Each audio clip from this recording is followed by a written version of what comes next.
Hello, everyone, and welcome to the Centre for Legal Innovation's Beyond the Legal Innovation Hype Roundtable Key Takeaways. Really delighted to be with you here today. And while folks are kind of loading into the session, we'll go through a few bits and pieces and then kick off. We have an absolutely amazing group of panellists here today. You can see them here in front of you. We believe that Warwick McLean will also be joining us, just having a little bit of tech difficulties at the moment, but I'm sure that he will jump in just as soon as he can. We're going to discuss the key themes and the key issues that were identified in the roundtables that we conducted between February and June. There were 6 of them altogether. We started in February, ended in June, started in Sydney, ended in Asia. And it was a really amazing experience across the board. Warwick's joined us. Hi, Warwick. Good to see you. All of those were facilitated by Warwick, so we're putting him in the hot seat today in a bunch of different ways, I think, to discuss that. The interesting thing was, and we could never have predicted this, of course, what happened in between. So when we started and when we ended, we obviously all experienced probably the most challenging time in our collective history, and not just for our industry, but for the world at large. And so that did impact or have an impact on the roundtable, and we'll speak a little bit to that as well today. The folks in front of you are going to add their thoughts and comments to what was discussed. And let me now jump in and introduce them to you. And I guess as you're looking at the screen, firstly, let me introduce Katrina McLeod, who's a director at Cullen McLeod Lawyers in Perth. Hi, Katrina, great to see you. Hello. And kind of in the kind of top or tier of icons, Jemima Harris. Jemima is a director with LOD. Jemima, great to see you, coming to you from Brisbane. We also obviously have, moving to kind of that second tier there, Jenny Pakula, who's the Manager of Innovation and Consumer Engagement at the Victorian Legal Services Board and Commissioner. Hi, Jenny, great to see you, coming to us from Melbourne. We also have Titus Rahiri, who is the CEO and founder of Quorum Legal. And Titus, you were engaged with the New Zealand Roundtable, but you're a man of many places. So we'll be drawing on you in a whole bunch of different ways. And then next to him is Rajesh Srinivasan. Rajesh is a partner and head of technology, media and communications, and a director of Raja and Tan Singapore, and of course coming to us from Singapore. Hi, Rajesh. Good to see you. And last but certainly not least, Warwick McLean, who's the CEO of Coleman Grigg Lawyers, coming to us from Sydney. Hi, Warwick. Good to see you there as well. So a little bit of background about the Roundtable series. We launched it in 2017 in Perth, actually. Was the first roundtable that we held. We observe in this Vegas rules, there are variations on the theme of how we describe that, but what happens in the roundtable stays in the roundtables. Having said that, and with permission, we do pull out themes like we are today and share them with the broader legal ecosystem. So we all have an opportunity to learn from the amazing talent and discussions that we tend to have in those roundtables, this series being no exception. There were 2 broad themes that emerged from these roundtables, and these will not surprise you, given that this was focused on legal innovation and beyond the legal innovation hype. And that is one around legal tech adoption, a second looking beyond tech and what innovation was actually happening, what people were actually doing was kind of the other theme that emerged. And we're going to focus on those 2 themes in particular today. So, having said that, we're ready to kick off. Let me jump into that first theme of legal adoption. And I guess, you know, as we found out in the roundtable, we've got to do that in 2 bits. What was the situation before COVID-19 and what has been the situation post-COVID-19? So, Titus, you know, you're the lucky one to kick us off. And I guess the first question for you, or at least to start us, is, you know, before COVID-19, how would you have characterised legal tech adoption or the legal tech adoption landscape? Yeah, look, I think in my time, technology has been around in the legal ecosystem, right? So when I started as a law graduate in New Zealand, we did have, you know, computers, we had fax machines, etc. But I think, you know, the upsurge of legal tech has sort of happened over the last, you know, 8 to 10 years, where there's been, you know, a growing push for it. And, you know, in my view, you know, a lot of that was out of the last financial crisis in 2008, the global financial crisis, and the need to do more for less. But looking back and where we are now, looking back pre-COVID-19, I think the adoption of legal tech has been mixed. You know, it's been met with skepticism, and I'm still having conversations with general counsels and customers and clients right now around that skepticism. I think there's been optimism as well, because people think that legal tech is the panacea to solve all of their problems without fully understanding what that looks like and how that plays out. And then, you know, we have also that category of clients and customers where realism sets in. You know, they may have dabbled in some of the legal tech, realize that there's some gaps to be filled, there's some challenges, etc., etc. So, you know, my view on that is the adoption of legal tech pre-COVID-19 has been mixed, but it's still an upward trend, and a positive upward trend. You know, and the reasons for the skepticism, you know, and the mixed adoption, I think, comes down to understanding of what products are and understanding of tech. It comes down to understanding and or misunderstanding of the costs involved, and also understanding of, you know, current state of existing businesses, processes, etc., and the future state of where where you want to get to, the pain points and challenges that you want to solve, and how legal tech can solve that.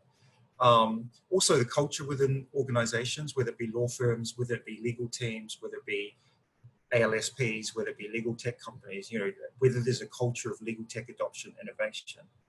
You know, and finally, change management. Legal tech doesn't solve the panacea without change management and taking people through the process of what that change and how that, you know, what that looks like and what that means, and then the continuous improvement cycle after that. So I think a combination of all of those has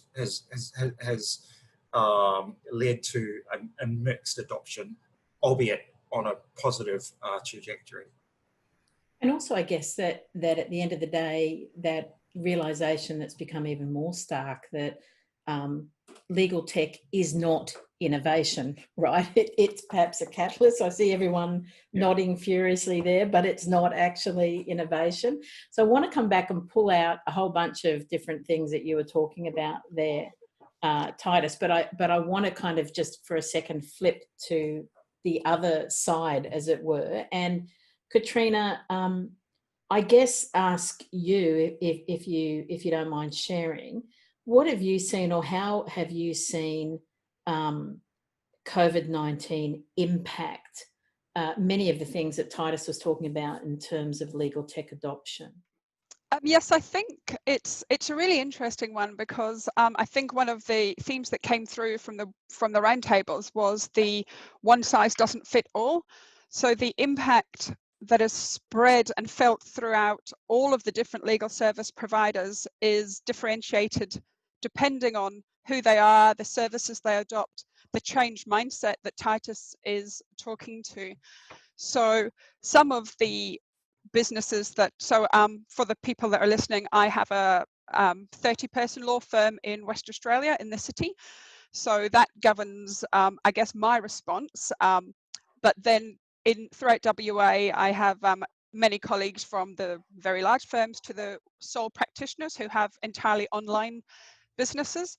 So from speaking to all of my colleagues, the variance is really dependent on what they're trying to achieve, and also the experience that they've had. So some of the businesses that had already been a bit open to the flexibility have had a little bit of experience of it before. They were able to absolutely grasp the the opportunities and the ability to change very quickly. So say, for example, for our firm, we had started on the journey of using technology like Teams to enable us to take a lot of the business and the noise that comes through email and all the social chit chat, use technology to separate the, I guess, matter related emails onto emails, and then all of the other information, the social, the interaction, the kind of bonding throughout people, and put that on a separate forum. Being for us, it was Microsoft Teams, as has been for probably 98% of the world through COVID, I think. And that COVID just enabled that to speed directly up. And similarly, for example, with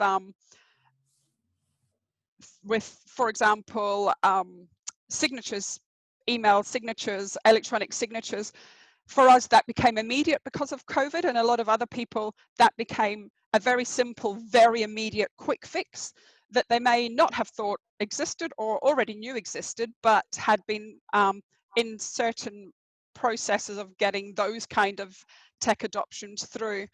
So I think the difference from the small to the medium to the large depends on the capacity, the ability in-house, the change management mindset, and even some sort of psychological barriers to it. So I have a business partner that has been around a long time, is very open to change, but even to him, there was certain things that he couldn't quite, I guess the change management Titus was talking about, it took a while for him to even believe that a Zoom meeting for all staff once a day wasn't a waste of time, for example. He realized very quickly it was incredibly useful, and it was really brilliant to enable the requirement to keep in touch and keep those teams operating and feeling like they're connected. And then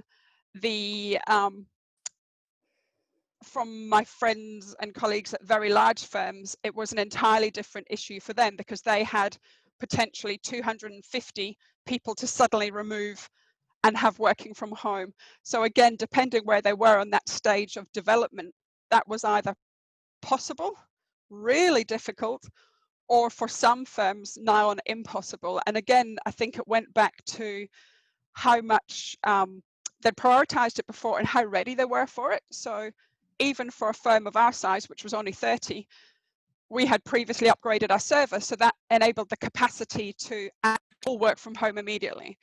But for smaller law firms who didn't have the server capacity, that was just actually became an impossibility. So yeah, I think it very much depends on where they are on where they were on that process already, then the mindset and how important is it, and then also I think took into account people's perception of how long is this going to last? Is it actually worthwhile adopting this tech right now? Are we going to be doing this in 6 months so it's worthwhile? Or really are we still going to be pretty much mostly from the office? And there was a lot of small firms that were simply, just to be blunt, told the staff they had to stay in the office. So I think it was a very, very broad range. And it was really many different options for many different firms, rather than COVID and tech enables us to do this in one size fits all, if that makes sense. It does. And Warwick, let me ask this question of you, just staying with law firms for a second. Jemima, I want to come to you in a sec as well and ask you, how the in-house world has fared around this as well. But Warwick, it seems from what we saw, and also the comments that Titus and Katrina have shared, that there was a big issue amongst all of this around agility, and almost regardless of the tech that you adopted to some extent, but having adopted some, having got yourself ready in some way, admittedly unlikely for a pandemic, but it got yourself in some way, it kind of flowed through a lot of other things. And I know that you've got some thoughts about that in relation to your own firm, but also heard all of those comments and in the roundtables as well. So what are your thoughts around that?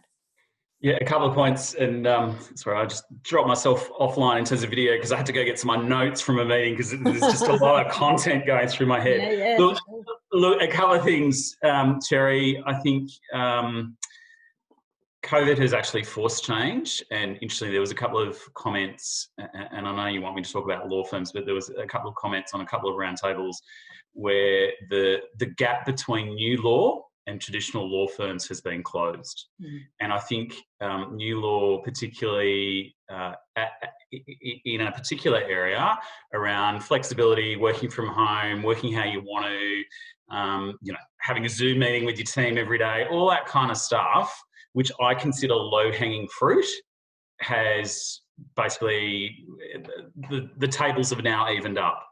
Yeah. Because again, we've all been forced down this path, and in terms of when we talk about agility, as was mentioned earlier, some firms were certainly more agile than others, but we've all had to get on the program. And the longer that this goes on, and I know a few of us are in the office in terms of West Australia, but the rest of us on the East Coast and Titus in New Zealand are back to normal, but the rest of us in the country are still working from home.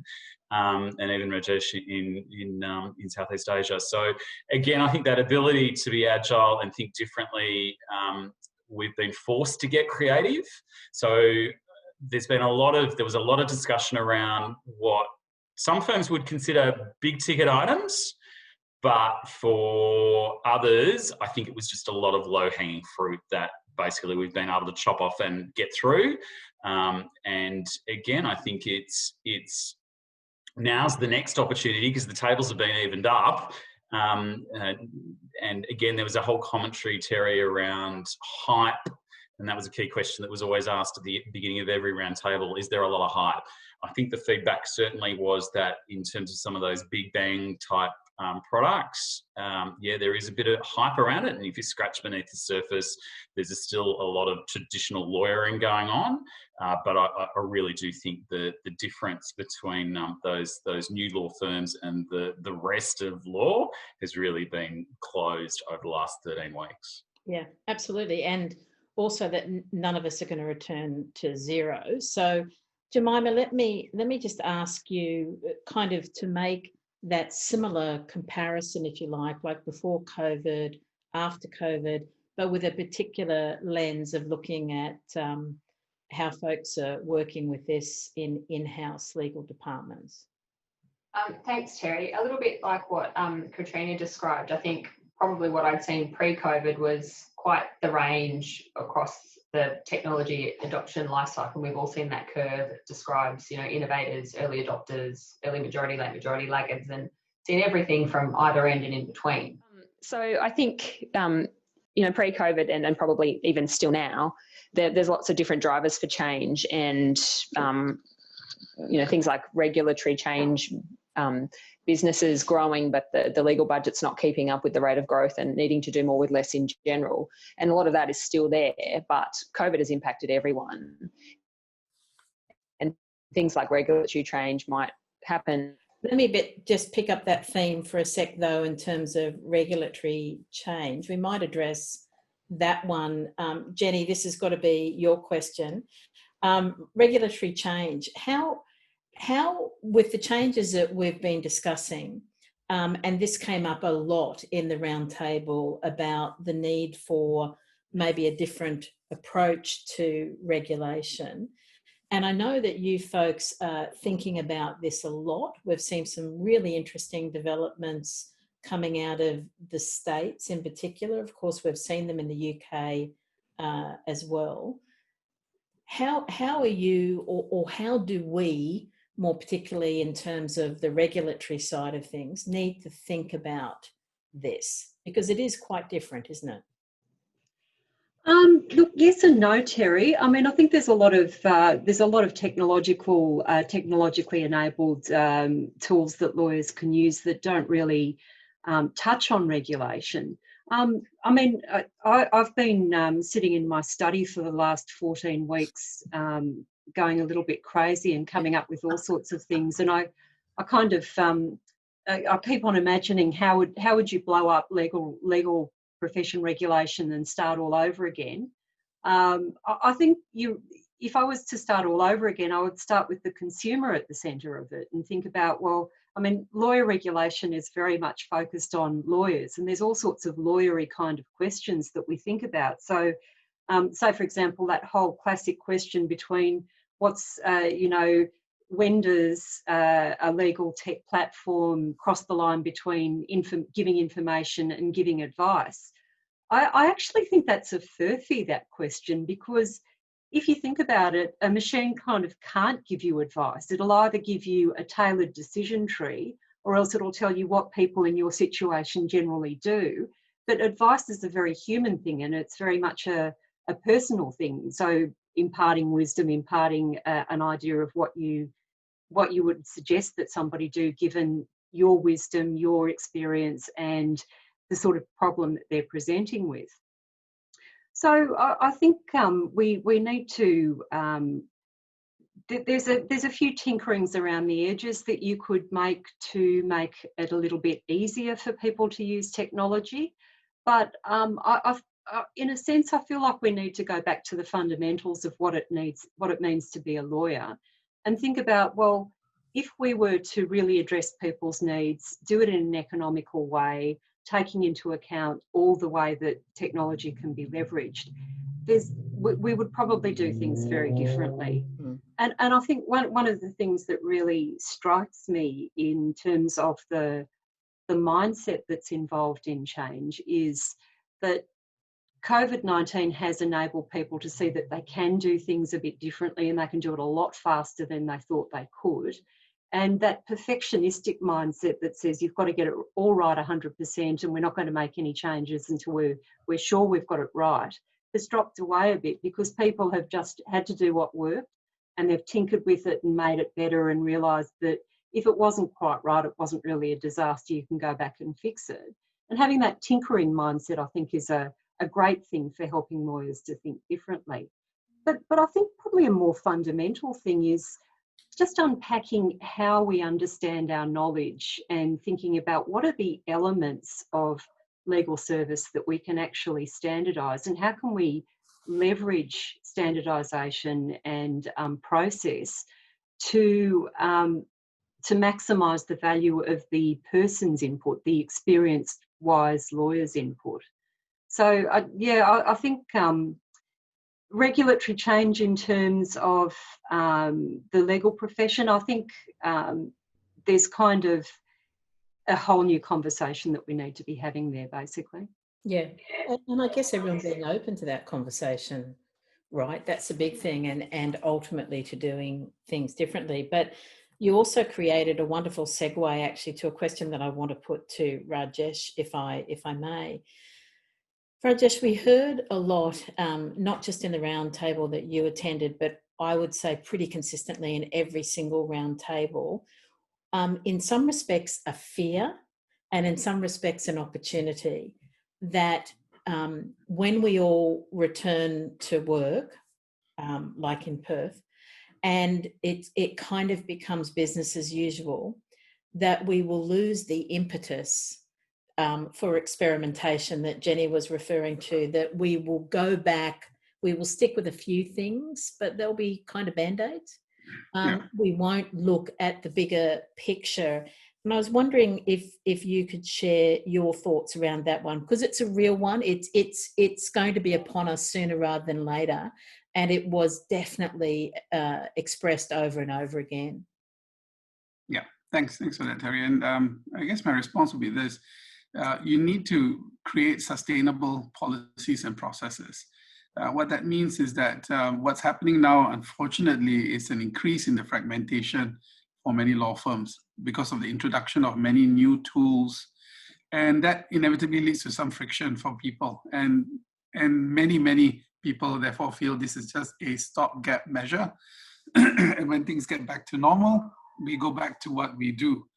The example I've shared a couple of times, sorry, that's not Zoom, that's me. Yes, the body feels as well. It's not just the tech. But just to get back to the point, it's all about making sure that people understand that this is not a one-off exercise, that these changes have in fact latent changes that should have been done many years ago. And thanks to COVID, they've been accelerated. The challenge for us now is to make them sustainable changes. The example, as I often share, is electronic signatures, which have been around for decades. And now people are using it simply because you can't go to the office, You can't pick up a pen and sign that piece of paper because you can't print it out. And so it gets sent to you electronically, you apply your electronic signatures, and then you carry on.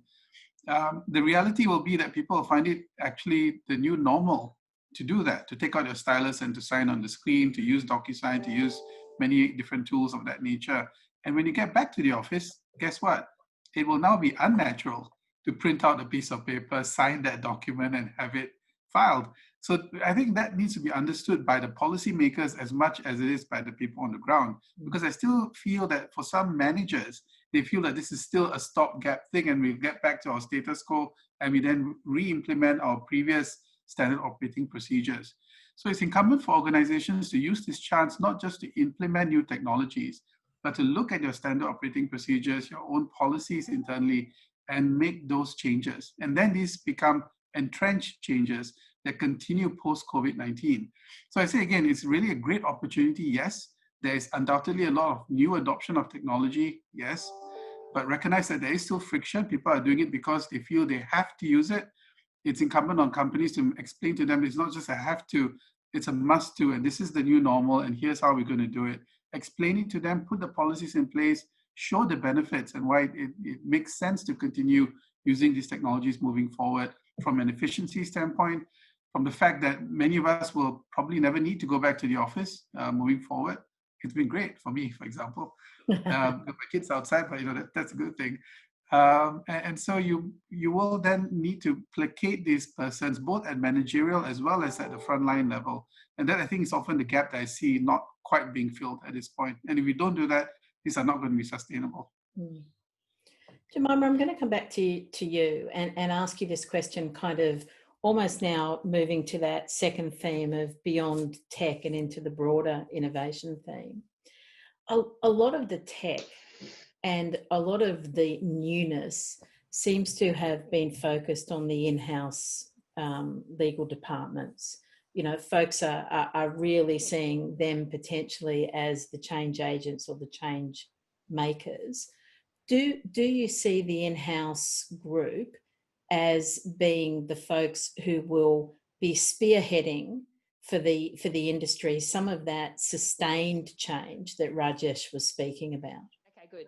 I think businesses are having to innovate to maintain business continuity, and in-house lawyers are kind of at the coalface of that and having to adjust their ways of working to support it, and particularly to probably change their ways of working and look at not necessarily technology but different ways of getting things done to support the ongoing work that's probably not going anywhere, and adapt to help the business innovate and change directions. So I think whilst probably equally in in-house practice as private practice, there are those who resist change, and I think that's unfortunately or fortunately just a trait of lawyers. It's just the way we are. We're trained to be risk averse, to look at precedent, and sometimes it's hard to get out of that mindset. I think in-house lawyers are potentially good at innovating because we're right there, in the business, seeing what needs to change and having to roll with it quite quickly. So I think that could be the reason why there is a lot of legal tech out there trying to solve some of those problems, which are, different challenges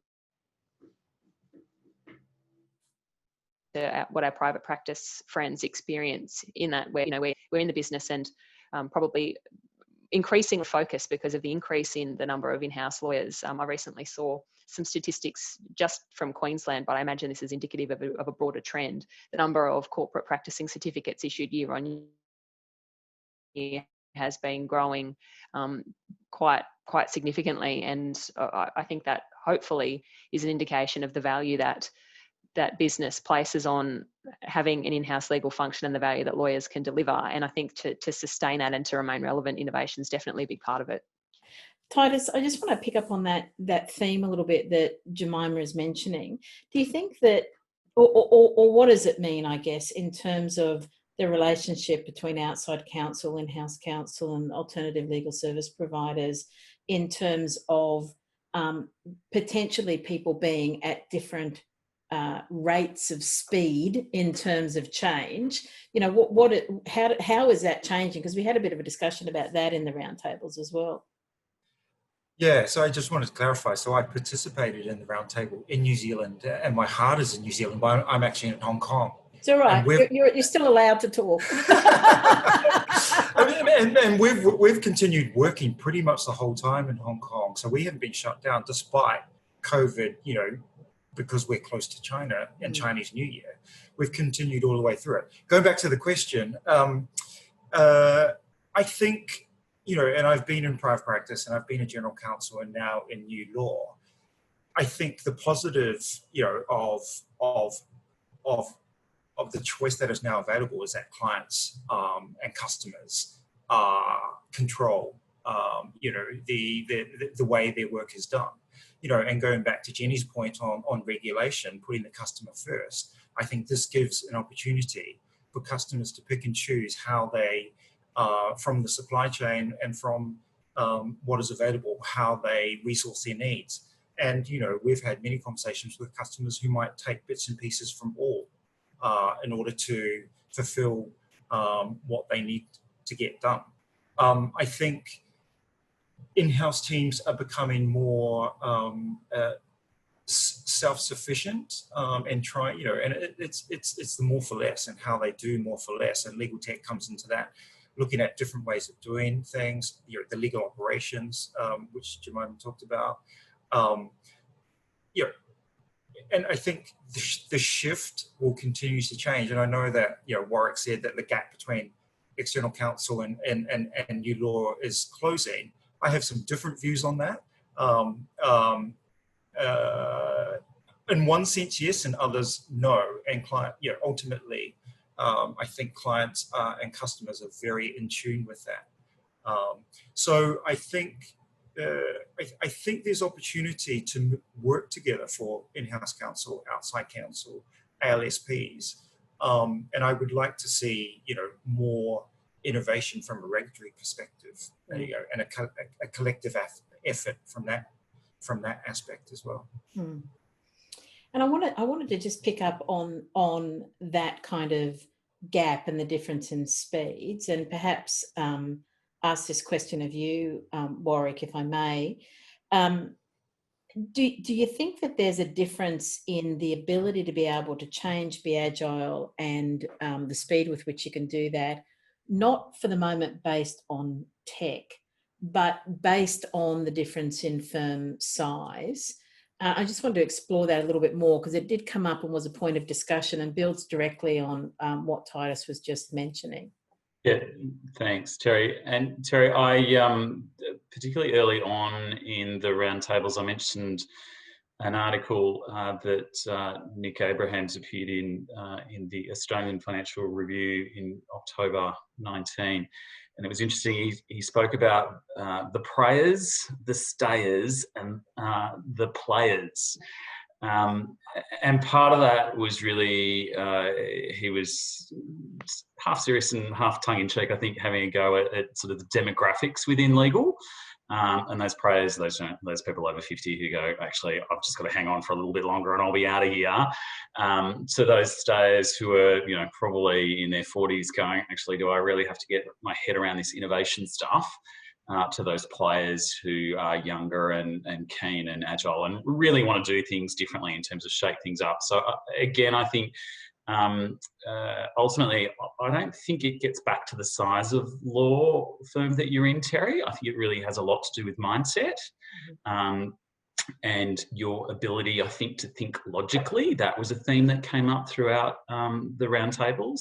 And those lawyers that are able to think logically kind of break things down and go, actually, there is a better way to do this stuff. Are lawyers the right people to lead innovation within law firms? Again, I think that probably gets back to the right type of mindset that you've got. But again, in terms of project management, now whether that comes back to project management of projects within law firms or even project management around matters within law firms and dealing with corporate clients, etc. I think if you've got that mindset around project management, the ability to deliver on some of those innovation thought processes and opportunities, is a whole lot easier than just trying to roll your sleeves up and give it a crack. And again, I think, ultimately it gets back to the key thing is that change management process. You could have the best piece of software in the world, but you may not achieve anything unless you've got that change management and thought process happening within your practice. Thanks for that. Rajesh, your firm obviously has a regional presence in Asia. And so I wanted to ask you the same question, and looking more broadly at innovation, and obviously what you heard in the roundtable as well. But is there a difference in innovation depending on your firm's size, and what factors come into play in that? Yeah, I think inevitably there will be, both in terms of the type of technology that you can roll out, and also the ability to get people to want to change. I found, because I started my first 5 years of practice in a small firm, and back then innovation to us was setting up a website, right? And getting things like that done.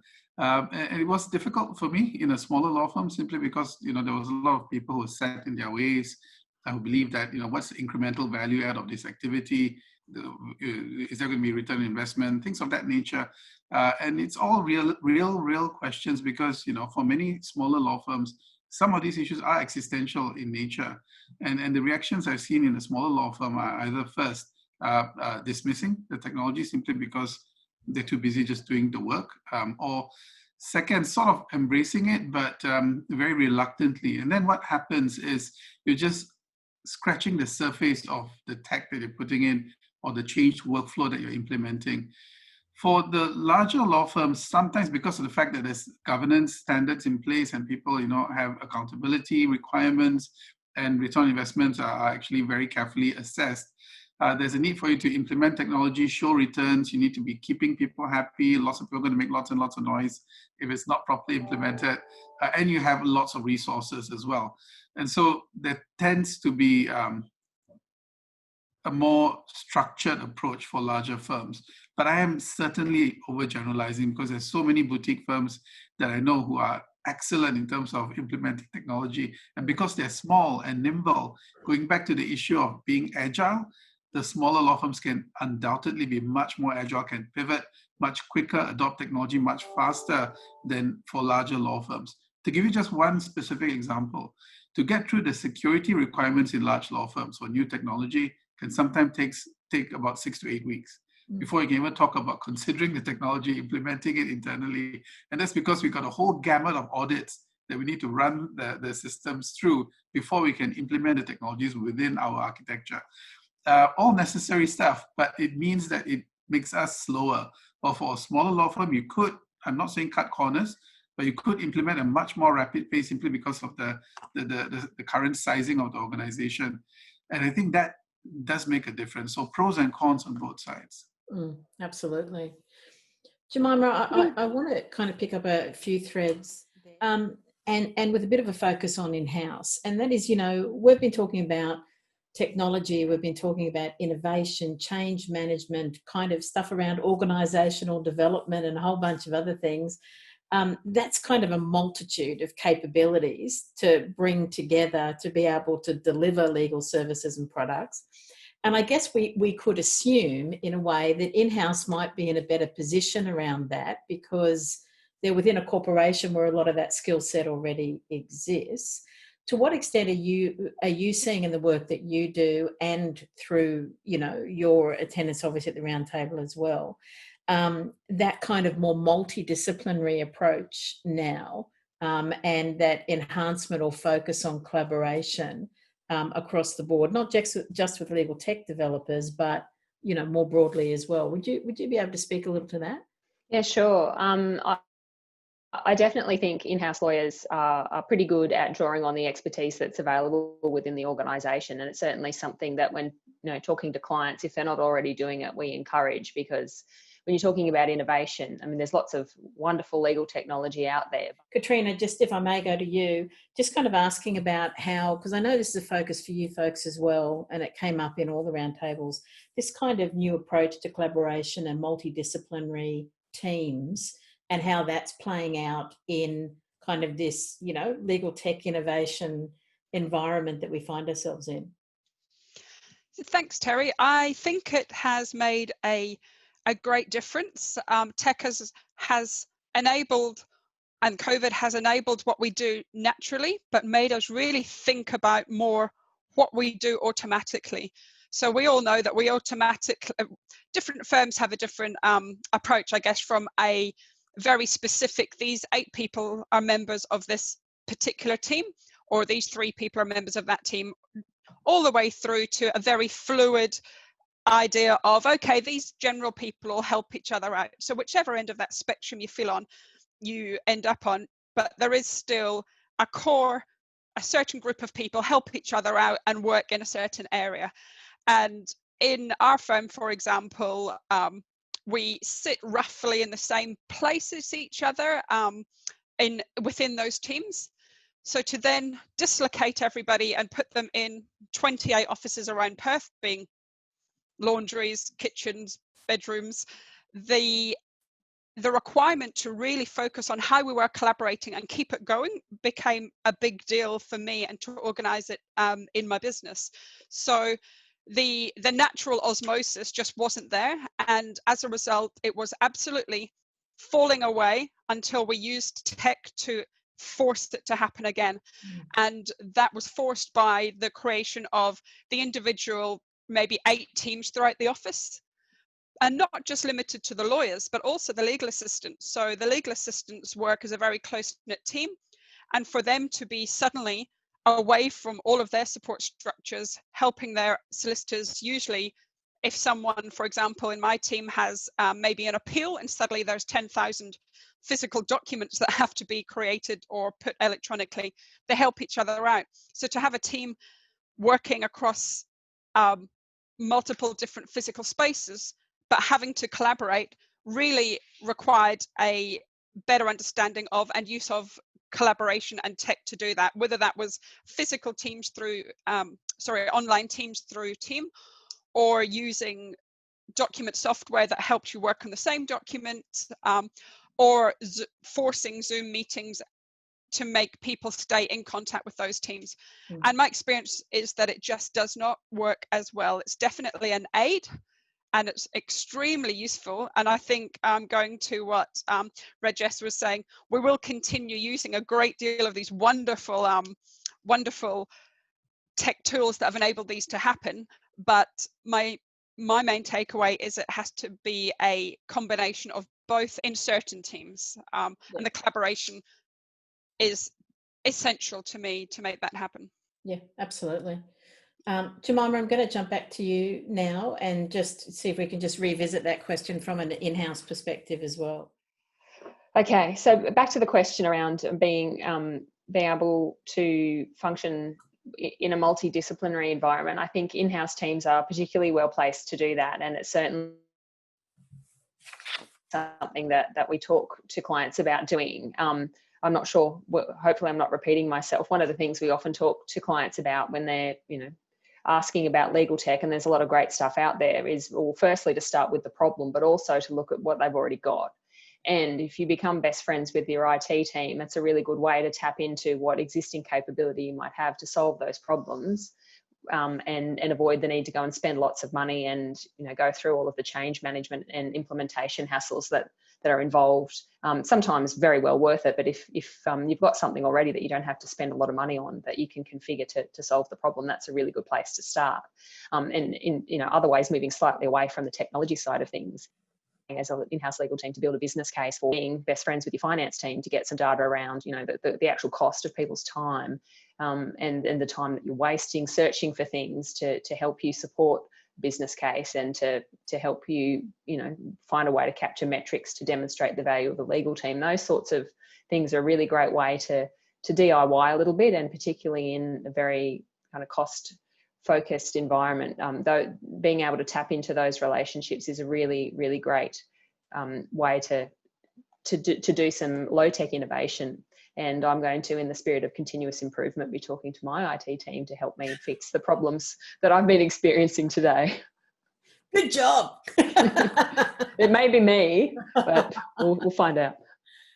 I'm going to ask this question of all of you, but as you sat in your round tables and or you've reflected on them, or all of the round tables in your case, Warwick, what kind of surprised you that you heard, or something maybe that reaffirmed your thoughts and beliefs in relation to what you heard in the round table?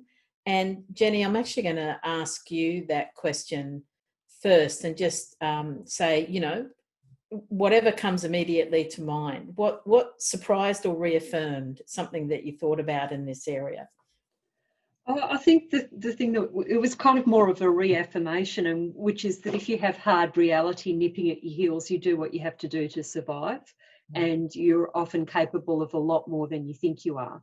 So everybody was talking about, you know, again going back to that idea that we just do what we can to make it work and then continuously improve it. So that tinkering mindset as opposed to a perfectionistic mindset, I think that's a fantastic change. And I think also getting permission from people when they realise that it actually has to be done, and it has to be done very soon. So I was very interested in what Rajesh had to say in terms of the agility of a smaller firm. I'm actually convinced that big firms are never going to be the hotbed of innovation, because there's too many people that you have to bring along with you, and there's too many people's permission that you have to ask. Whereas if you were just a sole trader, venturing your own capital, going out there and doing what you can to try and make something work, you've got a much better chance of it actually succeeding. And if you've got a small team where they're all on board and they all understand what needs to be done, again, you lose a lot of friction and you can do a lot better. Absolutely. Rajesh, what are your thoughts on that same question? Just so I'm clear, that the question being what exactly surprised you, or what was reaffirmed? Okay. Well, I think the fact that so many people have adjusted as quickly as they have, to be very honest, this is a fundamental change in the way in which we are carrying out our daily work. I'm so surprised by, for example, our secretarial staff getting so used to using remote management software, so quickly adapting to, you know, not being able to cut and paste things and load things up from the C drive, having everything in the cloud. There's a lot to be said about the resilience of our workforce, and that's something to be lauded. So I was very, very surprised by that. I was expecting a lot more resistance, a lot more uptime required. And that also speaks to the technology, to be honest. I think technology has improved a fair bit over time, such that the adoption speed has improved quite significantly. What again I fear is what I've just shared earlier about sustainability. And I think beyond the issue of, you know, having internal policies and processes, I think it's also important to look at how we can change some of the regulatory landscape to enable that to happen. You will see around us a lot of government grants that are being given right now for companies to adopt technology. My greatest fear is that many of these are just first-year subsidies, and after that you're on your own, and that people will just stop using the technology when the pain hits or they get the next invoice.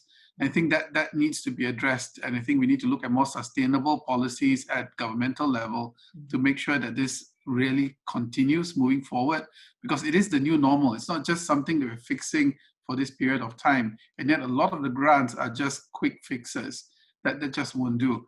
Secondly, in terms of statutory positions, these need to change as well. In Singapore's context, for example, we have things called we have the Electronic Transactions Act, we have recognition of electronic signatures, but there's a high degree of ambiguity whether this also extends to deeds. And a lot of documents are executed as deeds. And can we not? I had a whole series of discussions yesterday with multiple banks, and they say, look, I speak to you, I speak to other law firms, everyone tells me a different story. So what we are looking at also is to, I think, as practitioners, to sort of, and people interested in the law, to look at how we can engage with the regulators to change these ambiguities in the law based on what we have learned over this period of time. It'd be great to have a discourse, a dialogue between the practitioners, in-house counsel, and regulators, so that this feedback can be obtained and then necessary changes to the law can be made, so that, again, moving forward, these things will continue. and the great work that so many people have done in adopting technology will not be lost. And I think, you're absolutely right there. And something that came through clearly also in the roundtables was there's a choice that we have here now to see this as the foundation of a new beginning or to see it as a Band-Aid. And that's an important one. And thank you for those comments more broadly as well. Titus, I want to address one of the questions that we've got here from our audience to you, if I may. And that is, if you're in a situation, which many or most folks will be, working perhaps with a more traditional mindset in their firms or organisations, what works well to get those folks engaged, interested, and a sustained interest in continual improvement beyond the immediate? How do you get those folks excited and interested about moving forward with change? Look, I think it's a combination of culture within the organisation, the leadership of the organisation, so showing by example, and taking people on a journey, and being authentic in that journey that you're taking people on. But I think also fundamentally understanding and being true to what you're actually trying to do. And for me, it comes back to the problems you're trying to solve and the customers you're trying to serve. And then it's an easy journey to take people on. One of the things that I'm very keen on is sharing the vision, sharing the mission. What are we here for? What are we doing? And if you bring people on that journey, and there's a culture of innovation, there's leadership that pushes innovation, but also allowing people to give ideas and share ideas and have roundtables internally. Those are starts to get things on the way. And, a little bit is top down, a little bit is bottom up, and a little bit is sideways, looking externally. So a combination of those things. And I think, there's a whole lot of stuff going on in the world: macroeconomic, looming recession, geopolitical, climate change, diversity and inclusion, ESG. People have to be taken on that journey to be able to be resilient through all of those. And, lawyers are not, top 10 professions of the future. Lawyers don't feature. There's technologists, it's care workers, it's health workers, etc.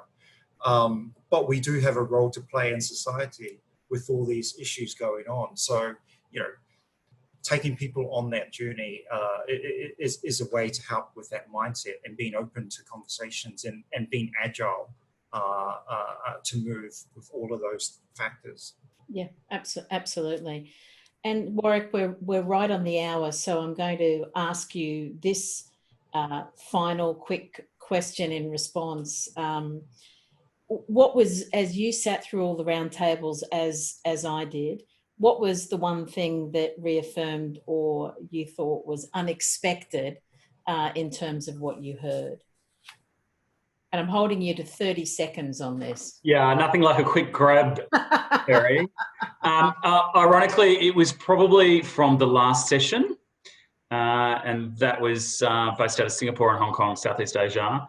And I think the last 13 weeks has shown, which I think will involve some systemic change, certainly within the traditional profession.